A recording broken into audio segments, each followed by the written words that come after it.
बोलो भागवत भगवान की जय। श्रीमद् भागवत महापुराण द्वितीय स्कंद दूसरा अध्याय। भगवान के स्थूल और सूक्ष्म रूपों की धारणा तथा कर्म मुक्ति और सदो मुक्ति का वर्णन। श्री सुखदेव जी कहते हैं, षष्ठी के प्रारंभ में ब्रह्मा जी ने इसी धारणा के द्वारा प्रसन्न हुए भगवान से वह षष्ठी विषय की स्मृति प्राप्त की थी जो पहले प्रलय काल में विलुप्त हो गई थी। इससे उनकी दृष्टि अमोघ बुद्धि निश्चात्मिकता हो गई। तब उन्होंने इस जगत को वैसे ही रचा जैसा कि यह प्रलय के पहले था। वेदों की वर्ण शैली ही इस प्रकार की है कि लोगों की बुद्धि स्वर्ग और निरर्थक नामों के फेर में फंस जाती है। जीव वहाँ सुख की वासना से स्वप्न सा देखता हुआ भटकने लगता है, किंतु उन महामाया लोकों में कहीं भी उसे सच्चे सुख की प्राप्ति नहीं होती। इसलिए विद्वान पुरुष को चाहिए कि वह विविध नाम वाले पदार्थों से उतना ही व्यवहार करें जितना प्रयोजनीय हो।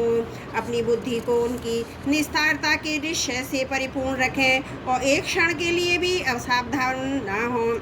यदि संसार के पदार्थ प्रारब्धवश बिना परिश्रम के यूं ही मिल जाएं, तब उनके उपार्जन का परिश्रम व्यर्थ समझकर उनके लिए कोई प्रयत्न न करें। जब जमीन पर सोने से काम चल सकता है, तब पलंग के लिए प्रयत्न करने से क्या प्रयोजन। जब भुजाएं अपने को भगवान की कृपा से स्वयं मिली हुई हैं, तब तकिया की क्या आवश्यकता। जब अंजलि से काम चल सकता है, तब से बर्तन क्यों बटोरें। वृक्ष की छाल पहनकर या वस्त्रहीन रहकर भी यदि जीवन धारण किया जा सकता है, तो वस्त्रों की क्या आवश्यकता। पहनने को क्या रास्ते में चिथड़े नहीं हैं। भूख लगने पर दूसरों के लिए ही शरीर धारण करने वाले वृक्ष क्या फल फूल की भिक्षा नहीं देते। जल चाहने वालों के लिए नदियाँ क्या बिल्कुल सूख गई हैं। रहने के लिए क्या पहाड़ों की गुफाएं बंद कर दी गई हैं। अरे भाई, सब ना सही, क्या भगवान भी अपने शरणागतों की रक्षा नहीं करते। ऐसी स्थिति में बुद्धिमान लोग भी धन के नशे में चूर घमंडी धनियों को चापलूसी क्यों करते हैं। इस प्रकार विरक्त हो जाने पर अपने हृदय में नित्य विराजमान स्वयं सिद्ध आत्मस्वरूप परम प्रियतम राम और सत्य जो अनंत भगवान है, बड़े प्रेम और आनंद से दृढ़ निश्चय करके उन्हीं का भजन करें, क्योंकि उनके भजन से जन्म मृत्यु के चक्कर में डालने वाले अज्ञान का नाश हो जाता है। पशुओं की बात तो अलग है, परंतु मनुष्यों में भला ऐसा कौन है जो लोगों को इस संसार रूप बैतरणी नदी में गिरकर अपने कर्मजन्य दुखों को भोगते हुए देखकर भी भगवान का मंगलमय चिंतन नहीं करेगा। इन असत विषय भोगों में ही अपने चित्त को भटकने देगा। कोई कोई साधक अपने शरीर के भीतर हृदय आकाश में विराजमान भगवान के प्रादेश मात्र स्वरूप की धारणा करते हैं। वे ऐसा ध्यान करते हैं कि भगवान की चार भुजाओं में शंख चक्र गदा और पद्म हैं। उनके मुख पर प्रसन्नता झलक रही है। कमल के समान विशाल और कोमल नेत्र हैं। कदम के पुष्प की केसर के समान पीला वस्त्र धारण किए हुए हैं। भुजाओं में शेष रत्नों से जड़े हुए सोने के बाजूबंद शोभामान है। सिर पर बड़ा ही सुंदर मुकुट और कानों में कुंडल हैं, जिनमें जड़े हुए बहुमूल्य रत्न जगमगा रहे हैं। उनके चरण कमल योगेश्वरों के खिले हुए हृदय कमल की कर्णिका पर विराजित हैं। उनके हृदय पर शिवस चिन्ह एक सुनहरी रेखा है। गले में कौस्तुभ मणि लटक रही है। वक्ष स्थल कभी न कुम्हलाने वाली बनमाला से घिरा हुआ है। वे कमर में करदनी, उंगलियों में बहुमूल्य अंगूठी, चरणों में नुपुर, हाथों में कंगन आदि आभूषण धारण किए हुए हैं। उनके बालों की लटें बहुत चिकनी, निर्मल, घुंघराली और नीली हैं। उनका मुख कमल मंद मंद मुस्कान से खिल रहा है। लीलापूर्ण उन्मत्त हास्य और चितवन से शोभामान भोग द्वारा वे भक्तजनों पर अनंत अनुग्रह की वर्षा कर रहे हैं। जब तक मन इस धारणा के कारण स्थिर न हो जाए, तब तक बार बार इस चिंतन स्वरूप भगवान को देखने रहने की चेष्टा करनी चाहिए। भगवान के चरण कमलों से लेकर उनके मुस्कान युक्त मुख कमल पर्यंत समस्त अंगों की एक एक करके बुद्धि के द्वारा धारणा करनी चाहिए। जैसे जैसे बुद्धि शुद्ध होती जाएगी, वैसे वैसे चित्त स्थिर होता जाएगा। जब एक अंग का ध्यान ठीक ठाक होने लगे, तब उसे छोड़कर दूसरे अंग का ध्यान करना चाहिए। ये विशेषकर भगवान दृश्य नहीं दृष्टा हैं। सगुण निर्गुण सब कुछ इन्हीं का स्वरूप है। जब तक इनमें अनन्य प्रेम में भक्ति योग न हो जाए, तब तक साधक को नित्य नैमित्तिक कर्मों के बाद एकाग्रता से भगवान के ऊपर युक्त स्थूल रूप का ही चिंतन करना चाहिए। परीक्षित, जब योगी पुरुष इस मनुष्य लोक को छोड़ना चाहें, तब देश और काल में मन को न लगाएं। सुखपूर्वक स्थिर आसन से बैठकर प्राणों को जीतकर मन से इंद्रियों का संयम करें। तदंतर अपनी निर्मल बुद्धि से मन को नियमित करके मन के साथ बुद्धि को क्षेत्रज्ञ में और क्षेत्रज्ञ को अंतरात्मा में लीन कर दें। फिर अंतरात्मा को परमात्मा में लीन करके धीर पुरुष उस परम शांतिमय अवस्था में स्थित हो जाएं। फिर उसके लिए कोई कर्तव्य शेष नहीं रहता। इस अवस्था में सतगुण भी नहीं है, फिर रजोगुण तमोगुण की तो बात ही क्या है। अहंकार में तत्व प्रकृति का भी वही अस्तित्व नहीं है। उस स्थिति में जब देवताओं के नियामक काल की भी ढाल नहीं करती, तब देवता उनके अधीन रहने वाले प्राणी तो रह ही कैसे सकते हैं। योगी लोग यह नहीं इस प्रकार परमात्मा से भिन्न पदार्थों का त्याग करना चाहिए और शरीर तथा उनके संबंधी पदार्थों में आत्मबुद्धि का त्याग करके हृदय के द्वारा पद पद पर भगवान के जिस परम पूज्य स्वरूप का आलिंगन करते हुए अनन्य प्रेम से परिपूर्ण रहते हैं, वही भगवान विष्णु का परम पद है। इस विषय में समस्त शास्त्रों की सम्मति है। ज्ञान दृष्टि के बल से जिसके चित्त की वासना नष्ट हो गई है, उस ब्रह्मनिष्ठ योगी को इस प्रकार अपने शरीर का त्याग करना चाहिए। पहले एड़ी से अपनी गुदा को दबाकर स्थिर जाएं, तब बिना घबराहट के 12 पाँव को षट चक्र भेदन की रीति से ऊपर ले जाएं। मनस्वी योगी को चाहिए कि नाभि चक्र मणिपुर पद में स्थित वायु को हृदय चक्र अनाहत में, वहाँ से उदान वायु के द्वारा वक्षस्थल के ऊपर विशुद्ध चक्र में, फिर उस वायु को धीरे धीरे तालुमूल में विशुद्ध चक्र के अग्रभाग में चढ़ा दें। तदंतर 2 आँख, 2 कान, 2 नासिक छिद्र और मुख, इन 7 छिद्रों को रोककर उस तालुमूल में स्थित वायु को भौं के बीच आज्ञा चक्र में ले जाएं। यदि किसी लोक में जाने की इच्छा ना हो तो आधी घड़ी तक उस वायु को वहीं रोककर स्थिर रक्ष के साथ उसे सहस्त्रार्थ में ले जाकर परमात्मा में स्थित हो जाएं। इसके बाद ब्रह्मरंध्र का भेदन करके शरीर इंद्रिय आदि को छोड़ दे। परीक्षित, यदि योगी की इच्छा है कि मैं ब्रह्मलोक में जाऊं, 8 सिद्धियां प्राप्त करके आकाशारी सिद्धों के साथ विहार करूं, अथवा त्रिगुणमय ब्रह्मांड के किसी भी प्रदेश में विचरण करूं, तो उसे मनो इंद्रियों को साथ लेकर ही शरीर से निकलना चाहिए। योगियों का शरीर वायु की भांति सूक्ष्म होता है। उपासना, तपस्या, योग, ज्ञान का सेवन करने वाले योगियों को त्रिलोकी के बाहर और भीतर सर्वत्र स्वच्छंद रूप से विचरण करने का अधिकार होता है। केवल कर्मों के द्वारा इस प्रकार वे रोक टोक विचरना नहीं हो सकता। परीक्षित, योगी ज्योतिर्मय मार्ग सुषुम्ना के द्वारा जब ब्रह्मलोक के लिए प्रस्थान करता है, तब उसमें आकाश मार्ग से अग्निलोक में जाता है। वहाँ उसके बचे कुछ मल भी जल जाते हैं। इसके बाद वहाँ से ऊपर भगवान श्री हरि के शिशुमार नामक ज्योतिर्मय चक्र पर पहुँचता है। भगवान विष्णु और शिशुमार चक्र विश्व ब्रह्मांड के भ्रमण का केंद्र है। उसका अतिक्रमण करके अत्यंत सूक्ष्म और निर्मल शरीर में वह अकेला ही महल लोक जाता है। वह लोक ब्रह्मवेत्ताओं के द्वारा भी बंधित है। उसमें कल्प पर्यंत जीवित रहने वाला देवता विहार कैसे रहते। फिर जब प्रलय का समय आता है, तब नीचे के लोगों को शेष के मुख से निकली हुई आग के द्वारा भस्म होते देख वह ब्रह्मलोक में चला जाता है। जिस ब्रह्मलोक में बड़े बड़े सिद्धेश्वर विमानों पर निवास करते हैं, उस ब्रह्मलोक की आयु ब्रह्मा की आयु के समान ही 2 बर्रार्ध की है। वहाँ न शोक है, न दुख है, न बुढ़ापा है, न मृत्यु है। फिर वहाँ किसी प्रकार का उद्वेग या भय तो हो ही कैसे सकता है। वहाँ यदि दुख है तो केवल एक बात का, वह यही कि इस परम पद को न जानने वाले लोगों के जन्म मृत्यु में अत्यंत संकटों को देखकर दयावश वहाँ के लोगों के मन में बड़ी व्यथा होती है। सत्यलोक में पहुँचने के बाद वह योगी निर्भय होकर अपने सूक्ष्म शरीर को पृथ्वी से मिला देता है और फिर उतावली न करते हुए 7 आवरणों का भेदन करता है। पृथ्वी रूप से जल को और जल रूप से अग्निमय के आवरण को प्राप्त होकर वह ज्योति रूप से वायु रूप अवतरण में आ जाता है। वहाँ से समय ब्रह्म की अनंतता का बोध कराने वाले आकाश रूप आवरण को प्राप्त करता है। इस प्रकार स्थूल आवरणों को पार करते समय उनकी इंद्रियां भी अपने सूक्ष्म अधिष्ठान में लीन होती जाती हैं। घ्राण इंद्रियां गंध तन्मात्रा में, रस तन्मात्रा में, नेत्र रूप तन्मात्रा में, त्वचा स्पर्श तन्मात्रा में, शोध शब्द तन्मात्रा और कर्म इंद्रियां अपनी अपनी क्रिया शक्ति में मिलकर अपने अपने सूक्ष्म स्वरूप को प्राप्त हो जाती हैं। इस प्रकार योगी पंचभूतों के स्थूल सूक्ष्म आवरणों को पार करके अहंकार में प्रवेश करता है।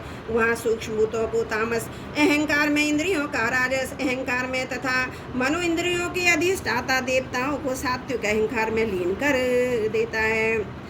इसके बाद अहंकार के सहित लय रूप गति के द्वारा महत्व में प्रवेश करके अंत में समस्त गुणों के लय स्थान प्रकृति रूपावरण में जा मिलता है। परीक्षित, महाप्रलय के समय प्रकृति रूपावरण का भी लय हो जाने पर योगी स्वयं आनंद स्वरूप होकर अपने उस निरावरण रूप से आनंद स्वरूप शांत परमात्मा को प्राप्त हो जाता है। जिसे इस भगवतमयी गति की प्राप्ति हो जाती है उसे फिर इस संसार में नहीं आना पड़ता। परीक्षित, तुमने जो पूछा था उसके उत्तर में मैंने वेद उक्त द्विविध सनातन मार्ग सद्धो मुक्ति और कर्म मुक्ति का तुमसे वर्णन किया। पहले ब्रह्मा जी ने भगवान वासुदेव की आराधना करके उनसे जब प्रश्न किया था तब उन्होंने उत्तर में इन्हीं दोनों मार्गों की बात ब्रह्मा जी से कही थी। संसार चक्र में पड़े हुए मनुष्य के लिए जिस साधन के द्वारा उसे भगवान श्री कृष्ण की अनन्य प्रेममयी भक्ति प्राप्त हो जाए उसके अतिरिक्त जब कोई भी कल्याणकारी मार्ग नहीं है। भगवान ब्रह्मा ने एकाग्रचित्त से सारे वेदों का 3 बार अनुशीलन करके अपनी बुद्धि से यही निश्चय किया कि सर्वात्मा भगवान श्री कृष्ण प्रति अनन्य प्रेम प्राप्त हो, वही सर्वश्रेष्ठ धर्म है। समस्त चराचर प्राणियों में उनके आत्मा रूप से भगवान श्री कृष्ण ही लक्षित होते हैं, क्योंकि ये बुद्धि आदि दृश्य पदार्थ उनका अनुमान कराने वाले लक्षण हैं। वे इन सबके साथ ही एकमात्र दृष्टा हैं। परीक्षित, इसलिए मनुष्यों को चाहिए कि सब समय सभी स्थिति में अपनी संपूर्ण शक्ति से भगवान श्री हरि का ही श्रवण कीर्तन और स्मरण करें।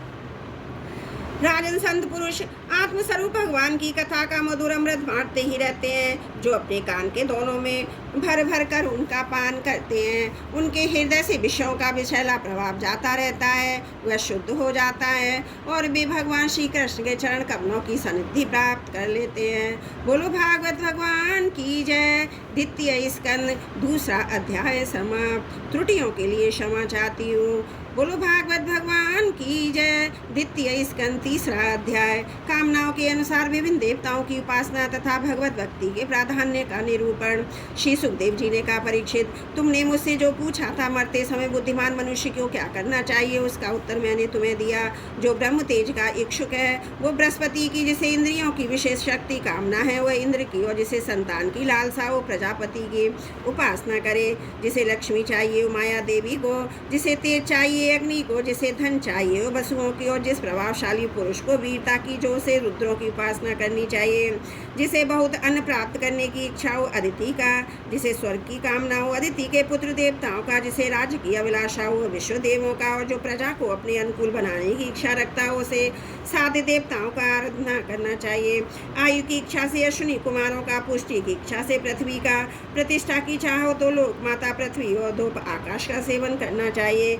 सौंदर्य की चाह से गंधर्वों की पत्नी की प्राप्ति के लिए उर्वशी अप्सरा की, और सबका स्वामी बनने के लिए ब्रह्मा जी की आराधना करनी चाहिए।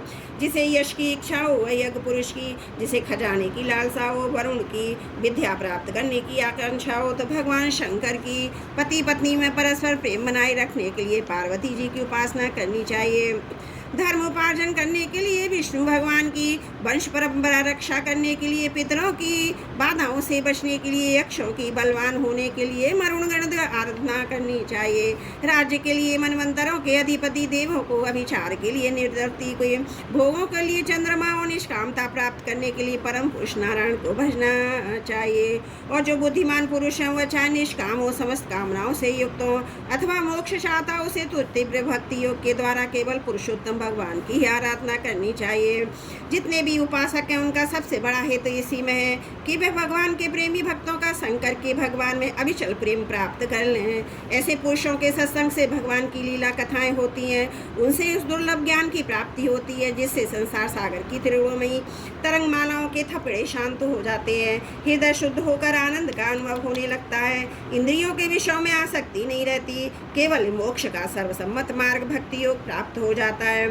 भगवान की ऐसी रसमयी कथाओं का चस्का लग जाने पर कौन भला ऐसा होगा जो उनसे प्रेम न करे। शौनक जी ने कहा, सूत जी, राजा परीक्षित सुखदेव जी की बात सुनकर उनसे और क्या पूछा, वे तो सर्वज्ञ होने के साथ साथ मधुर वर्णन करने में भी बड़े निपुण हैं। सूत जी, आप जो सब कुछ बताते हैं हम लोग उनकी ये बातचीत बड़े प्रेम से सुनना चाहते हैं। आप कृपा करके अवश्य सुनाइए, क्योंकि संतों की सभा में ऐसे ही बातें होती हैं जिनका पर्यवसान भगवान की रसमयी लीला कथा में ही होता है। पांडुनंदन महारथी राजा परीक्षित बड़े भगवत भक्त थे। बाल्यावस्था में खिलौनों से खेलते समय भी वे श्री कृष्ण वाली लीला ही रस लेते थे। भगवान सुखदेव जी भी जन्म से ही भगवत परायण है। ऐसे संतों के सत्संग में भगवान के मंगलमय गुणों की दिव्य चर्चा अवश्य ही होगी।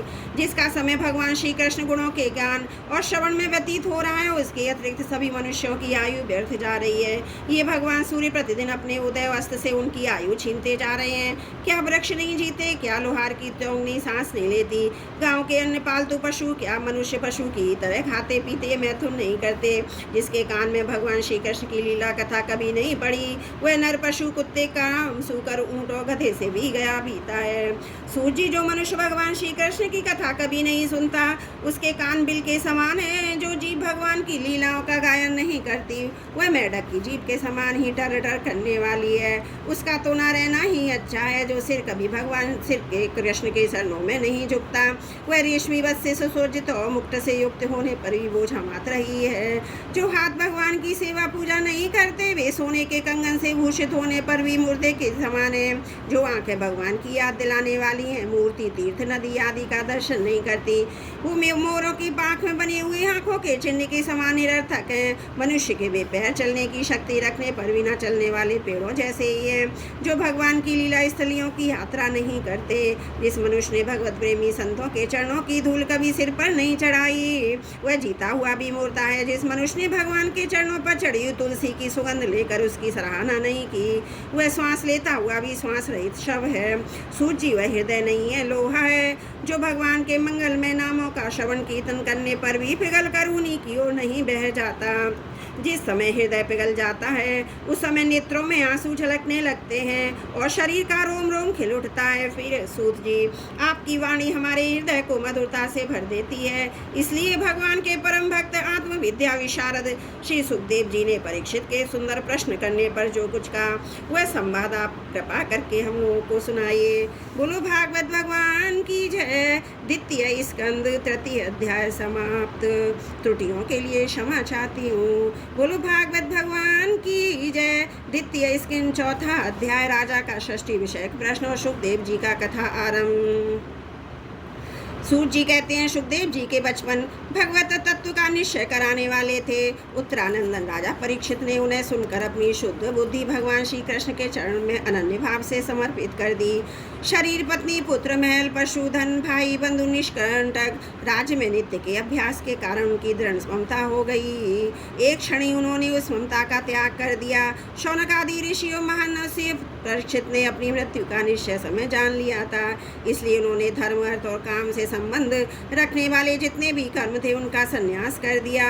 इसके बाद भगवान श्री कृष्ण में सुदृढ़ आत्मभाव को प्राप्त होकर बड़ी श्रद्धा से भगवान श्री कृष्ण की महिमा सुनने के लिए उन्होंने श्री सुखदेव जी से यही प्रश्न किया जिसे आप लोग मुझसे पूछ रहे हैं। परीक्षित ने पूछा, भगवत स्वरूप मुनिवर, आप परम पवित्र और सर्वज्ञ हैं। आपने जो कुछ कहा वह सत्य एवं उचित है। आप ज्यों ज्यों भगवान की कथा कहते जा रहे हैं, त्यों त्यों मेरे अज्ञान का पर्दा फटता जा रहा है। मैं आपसे फिर भी यह जानना चाहता हूँ कि भगवान अपनी माया से संसार की सृष्टि कैसे करते हैं। इस संसार की रचना तो इतनी रहस्यमयी है कि ब्रह्मादि समर्थ लोकपाल भी इसके समझने में भूल कर बैठते हैं। भगवान कैसे विश्व की रक्षा फिर संहार करते हैं। अनंत शक्ति परमात्मा किन किन शक्तियों का आश्रय लेकर अपने आप को ही खिलौने बनाकर खेलते हैं। वे बच्चों के बनाए हुए घरौंदे की तरह ब्रह्मांडों को कैसे बनाते हैं, फिर किस प्रकार बात की बात में मिटा देते हैं। भगवान श्री हरि की लीलाएं बड़ी अद्भुत अचिंत्य हैं, इसमें संदेह नहीं कि बड़े बड़े विद्वानों के लिए भी उनकी लीला का रहस्य समझना कठिन प्रतीत होता है।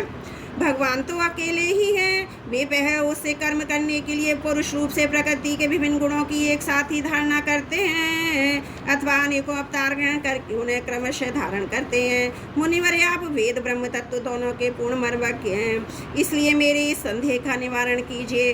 सूत जी कहते हैं, जब राजा परीक्षित ने भगवान के गुणों का वर्णन करने के लिए उनसे इस प्रकार प्रार्थना की, तब श्री सुखदेव जी ने भगवान श्री कृष्ण के बार बार स्मरण करके अपना प्रवचन प्रारंभ किया। श्री सुखदेव जी ने कहा, उन पुरुषोत्तम भगवान के चरण कमलों में मेरे कोटि कोटि प्रणाम हैं, जो संसार की उत्पत्ति, स्थिति और प्रलय की लीला करने के लिए सतरज तमो तमोगुण तीनों दिन शक्तियों को स्वीकार कर ब्रह्मा विष्णु शंकर का रूप धारण करते हैं। जो समस्त चराचर प्राणियों के हृदय में अंतर्यामी रूप से विराजमान है, जिनका स्वरूप उनकी उपलब्धि का मार्ग बुद्धि के विषय नहीं है, जो स्वयं अनंत है और जिनकी महिमा भी अनंत है, हम पुनः बार बार उनके चरणों में नमस्कार करते हैं, जो सत्य पुरुषों का दुख मिटाकर उन्हें अपने प्रेम का दान करते हैं, दुष्टों की सांसारिक बढ़ती रोककर उन्हें मुक्ति देते हैं, तथा जो लोग परमहंस आश्रम में रहते हैं उन्हें उनकी भी अभिष्ट वस्तु का दान करते हैं, क्योंकि चराचर समस्त प्राणी उन्हीं की मूर्ति हैं, इसलिए किसी से भी उसका पक्षपात नहीं है। जो बड़े ही भक्त वत्सल और हठपूर्वक भक्तिहीन साधन करने वाले लोग जिनकी छाया भी नहीं छू सकते हैं, जिनके समान भी किसी का ऐश्वर्य नहीं है, फिर उससे अधिक तो हो ही कैसे सकता है, तथा ऐसे ऐश्वर्य से मुक्त होकर जो निरंतर ब्रह्म स्वरूप अपने धाम में विहार करते रहते हैं, उन भगवान श्री कृष्ण को मैं बार बार नमस्कार कहता हूँ, जिनका कीर्तन स्मरण दर्शन वंदन श्रवण पूजन जीवों के पापों को तत्काल नष्ट कर देता है। उन पूर्ण कीर्ति भगवान श्री कृष्ण को बार बार नमस्कार है। विवेकी पुरुष इनके चरण कमलों की शरण लेकर अपने हृदय से लोक और परलोक की आसक्ति निकाल डालते हैं, बिना किसी परिश्रम के ही परम बंध को प्राप्त होते हैं। उन मंगलमय कीर्ति वाले भगवान श्री कृष्ण को अनेक बार नमस्कार है। बड़े बड़े तपस्वी दानी यशस्वी मनस्वी सदाचारी मंत्रवेत्ता जब तक अपनी साधनाओं को तथा अपने आप को उनके चरणों में समर्पित नहीं कर देते, तब तक उन्हें कल्याण की प्राप्ति नहीं होती। जिनके प्रति आत्मसमर्पण की ऐसी महिमाएं, उन कल्याणमयी कीर्ति वाले भगवान को बार बार नमस्कार है। किरात हूण आंध्र पुलिंद पुलकशावीर कंक यवन खसादी नीच जातियां तथा दूसरे पापी जिनके शरणागत भक्तों की शरण ग्रहण करने से ही पवित्र हो जाते हैं, उन सर्वशक्तिमान भगवान को मैं बार बार नमस्कार करता हूँ। वे ही भगवान ज्ञानियों के आत्मा हैं, भक्तों के स्वामी हैं, कर्मकांडियों के लिए वेद मूर्ति हैं, धार्मिकों के लिए धर्म मूर्ति हैं, तपस्वियों के लिए तपय स्वरूप हैं। ब्रह्मा शंकर आदि बड़े बड़े देवता भी अपने शुद्ध हृदय से उनके स्वरूप का चिंतन करते आश्चर्यजनक और देखते रहते हैं, वे मुझ पर अपने अनुग्रह की प्रसाद की वर्षा करें। जो समस्त संपत्तियों की स्वामिनी लक्ष्मी देवी के पति हैं, समस्त यज्ञों के भोक्ता हैं, फलदाता हैं, प्रजा के रक्षक हैं, सबके अंतर्यामी हैं, समस्त लोगों के पालन करता तथा पृथ्वी देवी के स्वामी हैं, जिन्होंने यदुवंश में प्रकट होकर अंधक वैष्णियों यदुवंश के लोगों की रक्षा की है, तथा जो अन्य लोगों के एकमात्र आश्रय रहे हैं। वे भक्त वत्सल संत जनों के सर्वस्व श्री कृष्ण मुझ पर प्रसन्न हों। विद्वान पुरुष इनके चरण कमलों के चिंतन रूप समाधि से शुद्ध हुए बुद्धि के द्वारा आत्म तत्व का साक्षात्कार करते हैं, तथा उनके दर्शन के अनंतर अपनी अपनी मति और रुचि के अनुसार जिनके स्वरूप का वर्णन करते रहते हैं, वे प्रेम मुक्ति के लुटाने वाले भगवान श्री कृष्ण मुझ पर प्रसन्न हों। जिन्होंने षष्ठी के समय ब्रह्मा के हृदय में पूर्व गर्भ की स्मृति जागृत करने के लिए ज्ञान की अधिष्ठाती देवी को प्रेरित किया है, वे अपने अंगों के सहित वेद के रूप में उनके मुख से प्रकट हुई। विज्ञान के मूल कारण भगवान मुझ पर कृपा करें, मेरे हृदय में प्रकट हो। भगवानी पंच महाभूतों से इन शरीरों का निर्माण करके इनमें जीव रूप से शयन करते हैं। 5 ज्ञानेंद्रियां, 5 कर्मेंद्रियां, 5 प्राण और 1 मन इन 16 कलाओं से युक्त होकर उनके द्वारा 16 विषयों का भोग करते हैं। वे सर्वभूत में भगवान मेरी वाणी को अपने गुणों से अलंकृत कर दें। संत पुरुष इनके मुख कमल से मकरंद के समान झरती हुई ज्ञानमयी सुधा का पान करते रहते हैं। उन वासुदेव अवतार सर्वज्ञ भगवान व्यास के चरणों में मेरा बार बार नमस्कार है। परीक्षित वेद गर्भ स्वयंभू ब्रह्मा ने नारद के प्रश्न करने पर यही बात कही थी, जिसका स्वयं भगवान नारायण ने उन्हें उपदेश किया था, और वही मैं तुमसे कह रहा हूँ। बोलो भागवत भगवान की जय। श्रीमद् भागवत महापुराण द्वितीय स्कंद 4था अध्याय समाप्त। त्रुटियों के लिए क्षमा चाहती हूँ।